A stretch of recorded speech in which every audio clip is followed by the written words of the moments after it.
আজকের প্রথম খবরটা হলো করিমগঞ্জ জেলার নাম এখন শ্রীভূমি অনুমোদন মন্ত্রিসভায়। করিমগঞ্জ জেলার নাম পরিবর্তন করা হবে। জেলার নাম পরিবর্তন করে রাখা হবে শ্রীভূমি জেলা। মঙ্গলবার একথা জানিয়েছেন মুখ্যমন্ত্রী হিমন্ত বিশ্ব শর্মা। মঙ্গলবার জনতা ভবনে এক বৈঠকে নাম পরিবর্তনের অনুমোদন দিয়েছে মন্ত্রিসভা।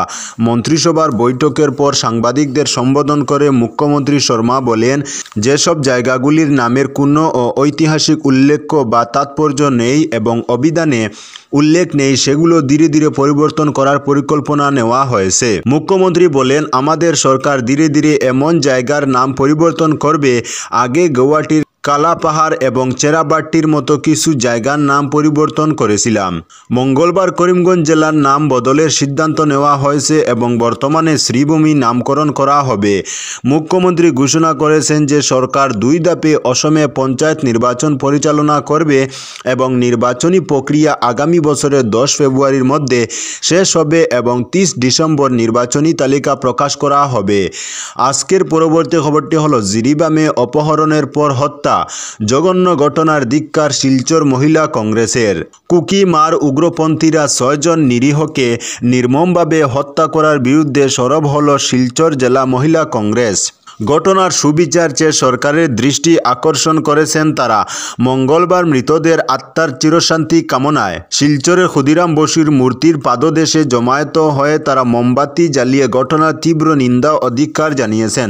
সংবাদ মাধ্যমের সঙ্গে কথা বলতে গিয়ে তারা জানান, কুকি ও মার উগ্রপন্থীরা যেভাবে ধ্বংসলীলায় মেতে উঠেছে তাতে সীমান্ত এলাকায় বসবাসকারী জনগণ বর্তমানে আতঙ্কে দিন কাটাচ্ছেন। মহিলা ও শিশুদের নির্মম হত্যাকাণ্ড মানবতা বিরোধী বলে মন্তব্য করেছেন তারা। ঘটনার সুবিচার না পাওয়া পর্যন্ত মরদেহ সমঝে নেবেন না বলেও জানিয়েছেন তারা। কাছাড় মণিপুর সীমান্ত সহ গোটা জেলায় কড়া নিরাপত্তা ব্যবস্থা মোতায়েন করার প্রশাসনের কাছে দাবি জানিয়েছেন তারা। এদিন কর্মসূচিতে উপস্থিত ছিলেন শিলচর মহিলা জেলা কংগ্রেস সভাপতি বন্দিতা ত্রিবেদী, অসম প্রদেশ মহিলা কংগ্রেসের সাধারণ সম্পাদক নবনীতা মজুমদার, লক্ষ্মীদেবী সিং, ময়রাংলাই সিং, বিজুরানী সিং, যশোদা সিনহা, বেলা দে, ফাতিমা আল মামুন প্রমুখ। আজকের পরবর্তী খবরটি হলো জিরিঘাটে কমান্ডো ব্যাটালিয়ন মোতায়েন, পরিদর্শন এসপির। উত্তপ্ত পরিস্থিতি জিরিবামে, জাতিদাঙ্গায় একের পর এক মৃত্যু ঘটছে। তার প্রভাব কাছাড় জেলায় যেন না পড়ে এবং কোনো ধরনের অশান্তির পরিবেশ সৃষ্টি না হয় সেজন্য কড়া নজরদারি রাখছে কাছাড়ের পুলিশ। অসম মণিপুর সীমান্তের জিরিঘাটে কড়া নিরাপত্তা ব্যবস্থা করা হয়েছে। সীমান্তে অসম পুলিশের একটি কমান্ডো ব্যাটালিয়ন মোতায়েন করা হয়। পরিস্থিতি খতিয়ে দেখতে প্রতিদিন সীমান্ত এলাকা পরিদর্শন করেন পুলিশ সুপার নুমাল মাহাত্তা। সোমবার রাতেও তার কোনো ব্যতিক্রমী হয়নি। দলবল নিয়ে পুলিশ সুপার সীমান্ত এলাকা জিরিঘাট পরিদর্শন করেন। আজকের পরবর্তী খবরটি হলো সড়কের পাশে ব্যাংকের সহকারী ম্যানেজারের লাশ, খাদে থেকে উদ্ধার বাইক। ব্যাংকের সহকারী প্রবন্ধকের লাশ সড়কের পাশ থেকে উদ্ধার হলো। মঙ্গলবার সকালে কৃষকদের নজরে পড়ে মৃতদেহটি। ঘটনাটি কাটলিছড়ার রংপুর 4র্থ খণ্ডের। জানা যায় মৃতদেহটি লতাহান্দি ইউনিয়ন ব্যাংকের সহকারী প্রবন্ধক কানাতো ইয়েপ্তমির। এদিন সকালে কৃষকরা ক্ষেতের উদ্দেশ্যে জমিতে যাওয়ার সময় 6 নম্বর জাতীয় সড়কের পাশে একটি মৃতদেহ দেখতে পান এবং একটি বাইক খাদের জলে পড়ে রয়েছে। এরপর তারা হাল্লা চিৎকার করলে খবরটি দ্রুত ছড়িয়ে পড়ে। এতে ভিড় জমে উঠে।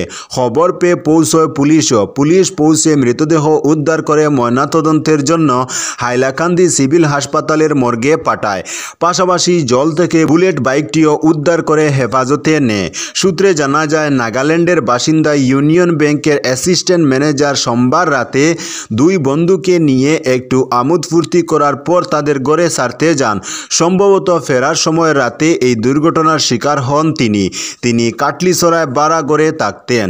আজকের পরবর্তী খবরটি হলো করিমগঞ্জে বৈজ্ঞানিক প্রযুক্তিতে নারিকেল চাষ নিয়ে 1 দিবসীয় কর্মশালা। করিমগঞ্জের আকবরপুর স্থিত করিমগঞ্জ কৃষি বিজ্ঞান কেন্দ্রের উদ্যোগে এবং গৌহাটি কোকোনাট ডেভেলপমেন্ট বোর্ড আঞ্চলিক কার্যালয়ের সহযোগিতায় মঙ্গলবার করিমগঞ্জে বৈজ্ঞানিক প্রযুক্তিতে নারিকেল চাষ নিয়ে এক দিবসীয় কর্মশালা অনুষ্ঠিত হয়েছে।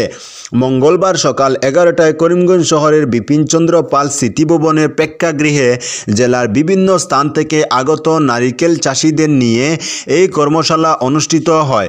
এদিনের অনুষ্ঠানে করিমগঞ্জ কৃষি বিজ্ঞান কেন্দ্রের মুখ্য বিজ্ঞানী ও প্রধান ডক্টর পুলকাপ চৌধুরী স্বাগত ভাষণ প্রদান করে নারিকেলের ব্যবহার, গুণাগুণ, নারিকেল চাষের এলাকা বৃদ্ধি তথা এর সঙ্গে অন্য ফসলের চাষ, পুকুর পাশে নারিকেল চাষের সাথে সামঞ্জস্য রেখে মাছ চাষের মাধ্যমে কৃষকদের আয় বৃদ্ধির পরামর্শ প্রদান করেন। তিনি বৈজ্ঞানিক পদ্ধতিতে নারিকেল চাষ ও এ বিষয়ে কৃষকদের সচেতনতা হতে বলেন। তিনি নারিকেলের ফসলকে ছোট প্রাণীদের বাহ্যিক আক্রমণ থেকে রক্ষা করতে আসাম সরকারের নির্দেশে রাজ্যের কৃষি বিজ্ঞান গবেষণা কেন্দ্রে পদ্ধতি খুঁজে বের করার প্রয়াস চলছে এবং এর মাধ্যমে শীঘ্রই সুফল পাওয়া যাবে বলে জানান। আজকের পরবর্তী খবরটি হলো নিখোঁজ গৃহবধূর লাশ গর্ত থেকে উদ্ধার। নৃশংস হত্যাকাণ্ড। মাস দিন ধরে নিখোঁজ গৃহবধূর লাশ গর্ত থেকে উদ্ধার নিয়ে চাঞ্চল্য সৃষ্টি হয়েছে বিলাসীপাড়ার টুকরাবন্দ এলাকায়। টুকরাবন্দ পাহাড়ের একটি গর্তে রমনা খাতুন নামে এক গৃহবধূর মৃতদেহ পাওয়া যায়। রমনা খাতুন গত মাস থেকে নিখোঁজ ছিলেন। তার বাড়ি দক্ষিণ সালমারার পাটকাটা গ্রামে। সংবাদ সূত্রে জানা যায় 4 বছর আগে টুকরাবন্দ গ্রামের রফিকুল ইসলামের সঙ্গে রমনা খাতুনের বিয়ে হয়েছিল। রমনা গৌহাটিতে পরিচারিকার কাজ করতেন। রফিকুলের সঙ্গে প্রেম হয় রমনার। দুজনের বিয়ে হয়। গৌহাটি শান্তিপুরে একটি বাড়াঘরে বসবাস করছিলেন। তারপর থেকে রফিকুল ইসলাম গৌহাটিতে একটি ই-রিকশা চালাতেন। রফিকুল রমনার চতুর্থ স্বামী। কিন্তু কয়েকদিন পর রফিকুল ইসলাম লটারি খেলায় জড়িয়ে পড়েন। তারা মহিলা গ্রুপের মধ্যে লটারি খেলা শুরু করে। দুজনে অনেক মহিলার কাছ থেকে 1000-2000 টাকা আদায় করেন। লটারি খেলে তারা লক্ষ লক্ষ টাকা সংগ্রহ করেছিল। রমনা ও রফিকুল সব টাকা নিয়ে পালিয়ে যায়। বিলাসীপাড়ায় আসার পর থেকে রমনা নিখোঁজ ছিল। রমনার মা গৌহাটির বরলুমুখ থানায় রফিকুলকে অভিযুক্ত করে মামলা দায়ের করেন। মায়ের অভিযোগের পর পুলিশ ঘটনার তদন্ত শুরু করে। রফিকুলের বড় ভাই হাবিজুল ইসলামকে এই হত্যার দায়ে আটক করা হয়েছে। পলাতক রফিকুল। আজকের পরবর্তী খবরটি হলো 101 জন বিদেশিকে মৃত্যুদণ্ড। আলোচনায় সৌদি আরব। 101 জন বিদেশির মৃত্যুদণ্ড কার্যকর করে সৌদি। ভয়াবহ পরিসংখ্যানের কারণে আলোচনায় সৌদি আরব। 2024 সালে সৌদি আরব 101 জন বিদেশি নাগরিককে মৃত্যুদণ্ড দিয়েছে, যা দেশটির ইতিহাসে এক বছরে সর্বাধিক মৃত্যুদণ্ডের সংখ্যা।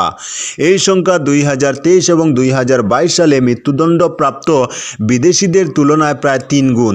মানবাধিকার সংগঠনগুলো সৌদির বিরুদ্ধে মৃত্যুদণ্ডে ব্যবহারের ক্ষেত্রে নজিরবিহীন বৃদ্ধির অভিযোগ এনেছে। মৃত্যুদণ্ডপ্রাপ্তদের বেশিরভাগই মাদক সম্পর্কিত অপরাধে দোষী সাব্যস্ত হন। এবছর মাদক সম্পর্কিত অপরাধের জন্য 92টি মৃত্যুদণ্ড কার্যকর হয়, যার মধ্যে 69 জন বিদেশি নাগরিক ছিলেন। মানবাধিকার কর্মী আল হাজ্জি জানিয়েছেন, বিদেশিরা মাদক ব্যবসায়ীদের শিকার হন এবং সাজার প্রক্রিয়াতেও বেশ কিছু অনিয়মের শিকার হন। এই মৃত্যুদণ্ড প্রাপ্তদের মধ্যে পাকিস্তান থেকে 21 জন, ইয়েমেন থেকে 20, সিরিয়া থেকে 14, নাইজেরিয়া থেকে 10, মিশর থেকে 9, জর্ডান থেকে 8 এবং ইথিওপিয়া থেকে 7 জন ছিলেন। এছাড়া সুদান, ভারত ও আফগানিস্তান থেকে 3 জন এবং শ্রীলঙ্কা, ইরিট্রিয়া এবং ফিলিপিন্স থেকে 1 জন করে রয়েছেন। আজকের পরবর্তী খবরটি হলো ময়নাতদন্তের আগে চিকিৎসকের দরদাম। টাকা না দিলে হাতই দেন না। 7 বছরের ছেলেকে হত্যা করে বাবার আত্মহত্যার শিহরণকারী ঘটনার 12 দিন পর সিদানন্দ শইকীয়া সংবাদ মাধ্যমে অসমের মুখ্যমন্ত্রী, স্বাস্থ্যমন্ত্রী এবং পুলিশ মহাপরিচালকের দৃষ্টি আকর্ষণ করেছেন। উল্লেখ্য, বিশ্বনাথ জেলার পাবদার থানা অধীন সোলেঙ্গির মৃগাং শইকীয়া 32 বছর বয়সী 7 নভেম্বর সন্ধ্যায় তার 7 বছরের ছেলে আয়ুষ্মান শইকীয়াকে হত্যা করে এবং 8 নভেম্বর সকালে তার মৃতদেহ পাওয়া যায়। লোমহর্ষক ঘটনার 12 দিন পর মৃগাং শইকীয়ার ব্যবসায়ী বাবা এবং আয়ুষ্মান ঠাকুরদা সিদানন্দ শইকিয়া বাড়িতে এক সংবাদ সম্মেলনে অসমের সরকারি ব্যবস্থায় বিভিন্ন দুর্নীতি ও অনিয়মের কথা প্রকাশ করে গভীর ক্ষোভ ও অসন্তোষ প্রকাশ করেন।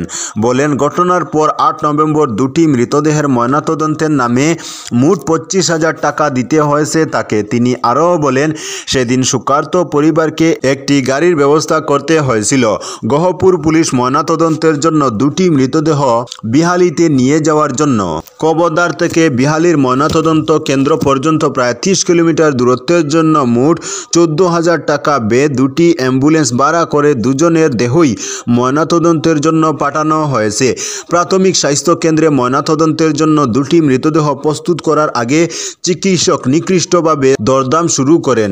সিদানন্দ শইকিয়ার মতে 8 নভেম্বর সেখানে দুটি মৃতদেহর ময়নাতদন্ত করার জন্য সংশ্লিষ্ট চিকিৎসক তার কাছ থেকে মোট 6,000 টাকা নেন। 6,000 টাকা না দেওয়া পর্যন্ত চিকিৎসকরা দেহতে হাত লাগাননি।